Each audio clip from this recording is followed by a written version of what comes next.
വിശുദ്ധ പൗലോസ്ലീഹ കൊറിന്തോസുകാർക്ക് എഴുതിയ ഒന്നാം ലേഖനം, അധ്യായം 1, 10 മുതൽ 17 വരെയുള്ള വാക്യങ്ങൾ.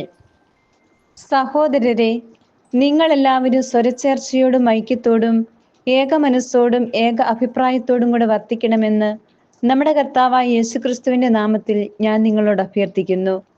എന്റെ സഹോദരരെ, നിങ്ങളുടെ ഇടയിൽ തർക്കങ്ങൾ ഉണ്ടെന്ന് ക്ലേയയുടെ ബന്ധുക്കൾ എന്നെ അറിയിച്ചിരിക്കുന്നു. ഞാൻ പൗലോസിൻ്റെതാണ്, ഞാൻ അപ്പോളോസിൻ്റെതാണ്, ഞാൻ കേപ്പായുടേതാണ്, ഞാൻ ക്രിസ്തുവിൻ്റെതാണ് എന്നിങ്ങനെ നിങ്ങൾ ഓരോരുത്തരും പറയുന്നതിനെയാണ് ഞാൻ ഉദ്ദേശിക്കുന്നത്. ക്രിസ്തു വിഭജിക്കപ്പെട്ടിരിക്കുന്നുവോ? നിങ്ങൾക്ക് വേണ്ടി ക്രൂശിതനായത് പൗലോസാണോ? പൗലോസിന്റെ നാമത്തിലാണോ നിങ്ങൾ ജ്ഞാനസ്നാനം സ്വീകരിച്ചത്? ക്രിസ്പോസിനെയും ഗായൂസിനെയും അല്ലാതെ നിങ്ങളിൽ മറ്റാരെയും ഞാൻ സ്നാനപ്പെടുത്തിയിട്ടില്ല എന്നതിൽ ദൈവത്തിന് നന്ദി പറയുന്നു. അതുകൊണ്ട് എന്റെ നാമത്തിൽ സ്നാനം സ്വീകരിച്ചു എന്ന് പറയാൻ നിങ്ങളിൽ ആർക്കും സാധിക്കുകയില്ല. സ്തേഫാനോസിന്റെ കുടുംബത്തെ കൂടി ഞാൻ സ്നാനപ്പെടുത്തിയിട്ടുണ്ട്. അതല്ലാതെ മറ്റാരെയെങ്കിലും ഞാൻ സ്നാനപ്പെടുത്തിയിട്ടുണ്ടോ എന്നറിഞ്ഞുകൂടാ.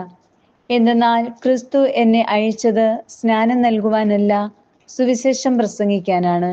എന്നാൽ വാഗ്വിലാസത്തോടെയല്ല, ആയിരുന്നെങ്കിൽ ക്രിസ്തുവിന്റെ കുരിശ് വ്യർത്ഥമാകുമായിരുന്നു. നമ്മുടെ കർത്താവായ മിശിഹായിക്ക് സ്തുതി. വിശുദ്ധ ലൂക്ക എഴുതിയ സുവിശേഷം, അധ്യായം 24, 28 മുതൽ 35 വരെയുള്ള വാക്യങ്ങൾ. അവർ എത്തേണ്ടിയിരുന്ന ഗ്രാമത്തോടടുത്തു. അവനാകട്ടെ യാത്ര തുടരുകയാണ് എന്ന് ഭാവിച്ചു. അവർ അവനെ നിർബന്ധിച്ചുകൊണ്ട് പറഞ്ഞു, ഞങ്ങളോടുകൂടെ താമസിക്കുക, നേരം വൈകുന്നു, പകൽ അസ്തമിക്കാറായി. അവൻ അവരോടുകൂടെ താമസിക്കുവാൻ കയറി. അവരോടൊപ്പം ഭക്ഷണത്തിനിരുന്നപ്പോൾ അവൻ അപ്പമെടുത്ത് ആശീർവദിച്ച് മുറിച്ച് അവർക്ക് കൊടുത്തു. അപ്പോൾ അവരുടെ കണ്ണു തുറക്കപ്പെട്ടു. അവർ അവനെ തിരിച്ചറിഞ്ഞു. പക്ഷേ അവൻ അവരുടെ മുമ്പിൽ നിന്ന് അപ്രത്യക്ഷനായി. അവർ പരസ്പരം പറഞ്ഞു, വഴിയിൽ വെച്ച് അവൻ വിശുദ്ധ ലിഖിതം വിശദീകരിച്ചുകൊണ്ട് നമ്മോട് സംസാരിച്ചപ്പോൾ നമ്മുടെ ഹൃദയം ജ്വലിച്ചിരുന്നില്ലേ? അവർ അപ്പോൾ തന്നെ എഴുന്നേറ്റ് ജെറുസലേമിലേക്ക് തിരിച്ചുപോയി. അവിടെ കൂടിയിരുന്ന 11 പേരെയും അവരോടൊപ്പം ഉണ്ടായിരുന്നവരെയും കണ്ടു. കർത്താവ് സത്യമായും ഉയർത്തെഴുന്നേറ്റു, ശിമയോന് പ്രത്യക്ഷപ്പെട്ടു എന്ന് അവർ പറഞ്ഞുകൊണ്ടിരിക്കുകയായിരുന്നു.